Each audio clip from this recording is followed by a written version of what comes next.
Hey everyone, in today's video we are going to talk about cheating. Why do people cheat and what you can do about it. So if you've ever cheated, if you have been in a relationship where someone has cheated on you, we're going to address that and help you make sense with it. But before we get started, make sure you click the like and subscribe to our channel. I am Celine Jaime, the Intimacy Angel. And I'm Kevin Anthony, the Truth Warrior. And today we are going to tell you exactly why people cheat and what you can do about it.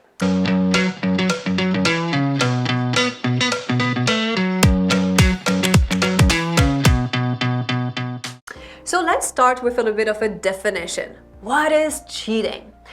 You've got to figure out for yourself what cheating means. I think we could break it into two parts. Cheating is most often sex with somebody else, and it's contrary to agreements that you have with your partner. Some people are in non-traditional relationships, so having sex with somebody else does not qualify as cheating, while others have very different agreements where even, let's say, flirting or watching porn is considered cheating. So cheating can be, there's a huge spectrum really. And what's important is that whatever relationship you're in, you talk about this and you have a clear understanding what each person thinks is cheating. Because as Celine mentioned, for some people cheating is you had sex with somebody else. Well, that's pretty clear and pretty obvious. But for other people, it could be just watching porn by yourself.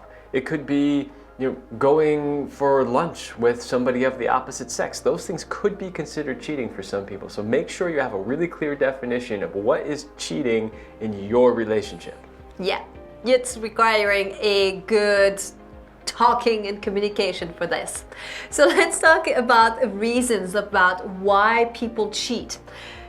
To sum it up, really, is most of the time is because their needs are not being met in a relationship. That would be the number one reason. Whether it's a need for connection, intimacy, a need for attention, I mean, so many things, but deep down it's because they're just not getting what they want. It's a fancy way of saying that, really. When we're saying your needs are not being met, it's like you're not getting what you want.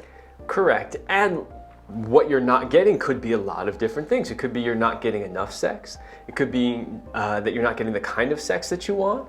It could be that you're not having the connection and intimacy that you want. So there's a lot of different things that you could potentially not be getting enough of in your relationship.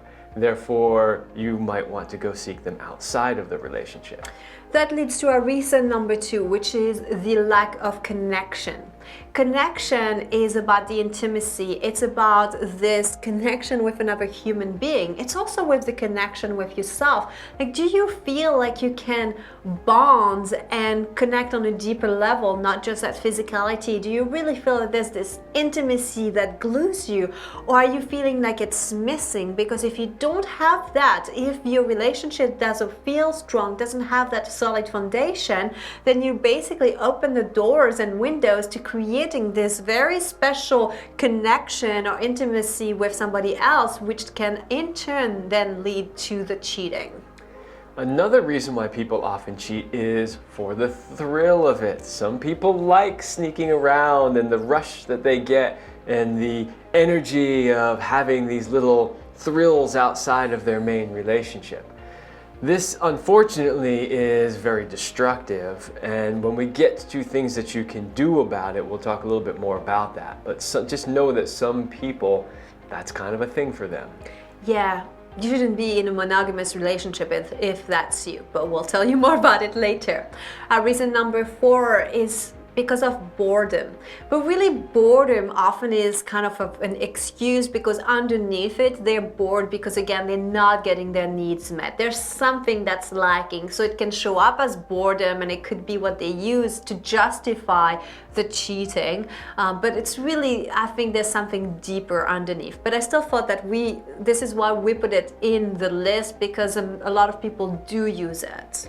Yeah, and there are some subtle distinctions between each one of these. For instance, our next one is unmet expectations, which is somewhat similar to not having your needs met, but it could be a little bit different. So when not having your needs met, it could simply be like, hey, I want to have sex 3 times a week and I get it 3 times a month. And that could be a reason why somebody might cheat. But unmet expectations could be a little bit different. You know, expectations often happens when you don't have clear communication and you assume that the other person knows and should do things a certain way. So you expect that your partner gets home by 7 p.m. You expect that your partner is going to spend every weekend, every hours with you. You expect that your partner suddenly lets go of the opposite sex friendship that they've built over a long time. So all of these little things are expectations, and most of the time expectations are not realistic, and expectations are expectations because you don't share them with the other person. If you were to voice these things, then you could start to have a conversation and be like, hold on, I'm not gonna not see my male friends because you're uncomfortable with this. And maybe you can start having a conversation. What do you need in order to feel comfortable? Open up the dialogue. Okay, so then that takes us into, what do you do about it? Talk about it. Number 1, communicate. Communicate your needs, communicate your wants, communicate your desires, and set agreements. Absolutely. So we talked in the beginning of this video about what some people consider cheating. You have to talk about that, and you have to have it in your agreements. We agree that cheating to us means this. This is what's acceptable. This is what's not acceptable. Another thing is you want to be able to be yourself, be authentically yourself, and sometimes in relationship people are like, oh, I'm not going to be loved if they know this about me. If she knows this about me, or he knows that, he'll pull out. And the thing is, if you're not being fully yourself, your partner can't love you for who you are. And if you are holding back in the relationship, it means you are not fully in. Without being fully in, there's a door slightly open. And that's when cheating happens, when that door is slightly open. Another one is, think about the possibility of redefining monogamy. I know that's a little edgy for some people, but in some cases, it might be that you can't make your needs meet. So you've talked about it, you've set your agreements, and for whatever reason, one person's like, look, I don't have a high sex drive. Sex for me is a once or twice a month kind of thing. And the other person might be saying, I have a really high sex drive, and that's not going to work for me. Now, of course, you could take a look at that situation and go, should we stay together? But there are many reasons why you might. Maybe, you love each other for other reasons. You have children together, you have a business together. There's tons of reasons why you might stay together that are different than the one thing that you're lacking in the relationship. So think about other ways that you could potentially get those needs met. And that is maybe creating some new agreements, maybe saying, hey, you know what, since I don't really want sex and you do, maybe we could make an agreement that you could have sex with somebody else. Maybe it doesn't have to be sex. Maybe it's about flirting or engaging in kissing and making out, and then you reserve intercourse for your partner. I mean, there's so many things. We won't get into how to set agreements. It's like a topic for another video, but really think about really being honest with what you want, what you need, and not settling. And then in the end, remember that in a relationship, you are a team, and that you want to be each other's cheerleaders. And what that means is you want to support each other in your full expression, in being who you are authentically, because you should be better because of your relationship, and you want to create an environment that fosters that notion and that idea of bringing the best in each other. And again, don't just follow the rules blindly because people say it so. Create a relationship that works for you so that you can thrive in your relationship. Alright, we hope this video was helpful and inspiring. Thank you so much for watching, and we will see you in our next video. I want to thank Unmet for sponsoring today's video. Now, do you know why you feel hornier in the summer months rather than the winter months? No, it's not because you're showing more skin. Well, it does help. It's because of the vitamin D, because you spend more time outside and in the sun. Now, as many as 75% of people in the US are deficient in vitamin D.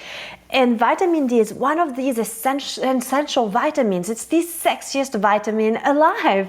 It helps with your sex hormones, with your mood. So one way that I found works really well for me is to take it into a spray form because it's convenient and simple. All I have to do is 5 sprays under my tongue every day and I've got my daily dose and it works well.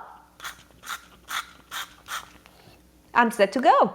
If you want to boost your vitamin D levels easily and effortlessly, get your On It spray. Go to onit.com and use Love Lab at the checkout to get 10% off your order, or click on the links below in the description. You won't regret it.